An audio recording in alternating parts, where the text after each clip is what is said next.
нашем видеообзоре мы представляем печь-костер Relax 18. Объемом от 14 до 18 кубических метров. Парные для данной печи у нас предназначены. Эта печь обладает зольником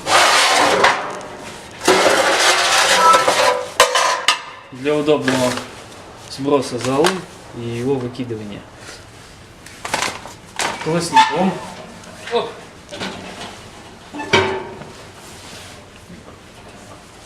Чугунным колосником, обращаем внимание. У многих производителей печей колосник металлический. Потом, что у нас в данной печи есть? Смотрим. Дверка. Дверка у нас большая, стеклянная, хороший обзор огня. С логотипом костер, тоже красивый логотип. Да, стеклом 45 сантиметров по диагонали. Эта дверка имеет возможность открываться, как тоже обращаем эту особенность. У многих производителей большие дверки открываются только в одну сторону, а у данного производителя дверка может открываться как в правую, так и в левую сторону, только стоит переставить вот эти штифты с одной стороны на другую. Снаружи у нас портал у печи. Выполнен красиво, декоративно. Он закрывать будет щели, которые у нас будет между туннелем и стенкой.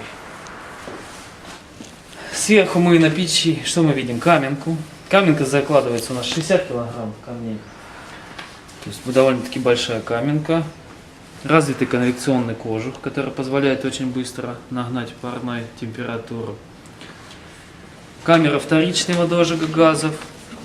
Предназначена для дожига газов, которые выделяются при горении дров. Внутри в камере вторичного дожига газа мы видим пластину для дожига газов. Сама камера выполнена вогнутой вовнутрь из нержавеющей стали снаружи. Снаружи вообще из нержавеющей стали верхняя часть камеры. Эта нержавеющая сталь позволяет воде очень долго задерживаться на ней и выкипать и давать хороший мелкодисперсный пар. В отличие, допустим, от вот таких печей, где вторичная камера у нас поката и вода будет с нее сливаться и вытекать дальше туда, на пол. Вот. Во вторичную камеру, данная вторичная камера является полноценной, потому что здесь происходит полноценный дождь вторичного газа. В нее добавляется воздух по вон тому каналу из нержавеющей стали. Да. Воздух туда заходит, попадает из зольного ящика напрямую.